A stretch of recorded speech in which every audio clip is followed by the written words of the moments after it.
Hotel सहारा के room number 607 में अंतरा mister shadow का इंतजार कर रही थी। मिस्टर शैडो के रात के आने का समय काफी देर पहले ही बीत चुका था, लेकिन अब तक वो नहीं आया था। अंतरा ने अपना फोन उठाया और मिस्टर शैडो को टेक्स्ट किया कि आप कब तक आ रहे हैं, लेकिन बहुत देर तक उनका कोई रिप्लाई नहीं आया।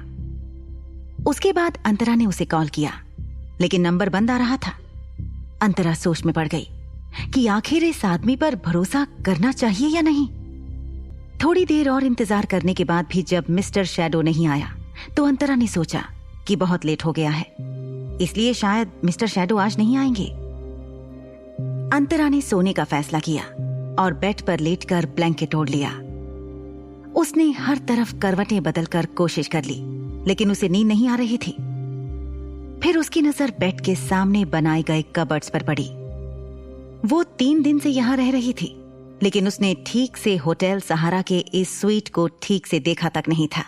वो बेड से उठी और वार्डरोब के पास गई। अंतरा ने वार्डरोब की स्लाइडिंग डोर को सरकाया। उसे लगा था उसमें मिस्टर शैडो के कपड़े होंगे, लेकिन दरवाजा खुलते ही अंदर का नजारा देखकर वो हैरान हो गई। वार्डरोब के अंदर फीमेल ड्रेसेस थे और वार्डरोब के सबसे नीचे अलग अलग तरह के लेडीज फुटवेयर थे। अंतरा वो सब देख रही थी। तब उसके फोन पर मैसेज टोन बजा।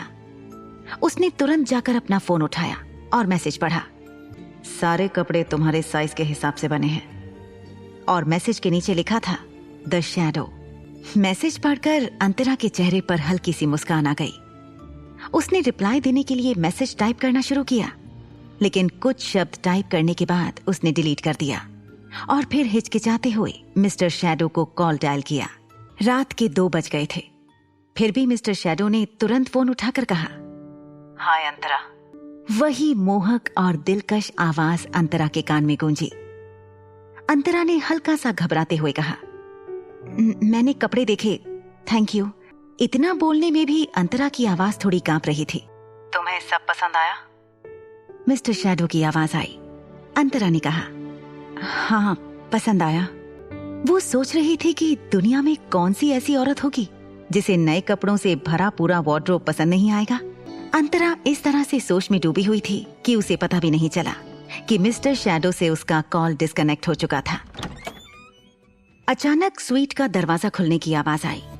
तब वो अपने ख्यालों से बाहर आई और उसे एहसास हुआ कि वो फोन पर थी। उसने अपना फोन नीचे रखते हुए आवाज लगाई, कौन है? अंतरा बेडरूम में थी, इसलिए उसे दिख नहीं रहा था कि रूम में कौन आया था। इस वक्त और कौन हो सकता है? अंतरा को मिस्टर शैडो की धीमी आवाज सुनाई दी। उसके बाद वो बेडरूम के दरवाजे से अंदर आया। अंतरा ने देखा कि मिस्टर शैडो ने अपने सर से लेकर नाक तक एक मास्क पहना हुआ था। वो समझ गई कि अपने चेहरे को छुपाने के लिए मिस्टर शैडो ने ऐसा किया है। अंतरा के नजदीक पहुंचते ही उसके नाजुक कंधों पर अपने मजबूत हाथ रखकर उसके चेहरे के नजदीक आते हुए मिस्टर शैडो ने कहा, मुझे लगा नहीं था कि तुम इतनी देर रात तक मेरा इंतजार करोगी। अंतरा अब तक मिस्टर शैडो से इतनी नजदीकियों की आदी नहीं हुई थी। उसने अपनी नजरें चुराते हुए कहा, मैं आपका इंतजार नहीं कर रही थी। मिस्टर शैडो ने अपना सर पीछे करते हुए कहा, अगर तुम मेरा इंतजार नहीं कर रही थी तो मेरा टेक्स्ट मिलते ही तुरंत मुझे कॉल क्यों किया? मिस्टर शैडो ने उसे ज्यादा कुछ नहीं पूछा और सीधा वार्डरोब के पास ले गया और कहा, एक औरत के पास हर तरह के कपड़े होने चाहिए। अंतरा ने उसकी बात का कोई जवाब नहीं दिया। मिस्टर शैडो ने आगे कहा, मैंने जितनी भी बार तुम्हें देखा था, या तो तुमने सलवार सूट पहन रखा था या जीन्स और कुर्ती। मुझे लगता है कि इन सब ड्रेसेस में तुम बहुत खूबसूरत दिखोगी।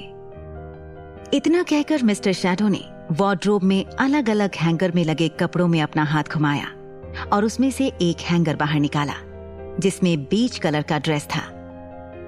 ये कलर अंतरा के स्वभाव से बिल्कुल मेल खाता था।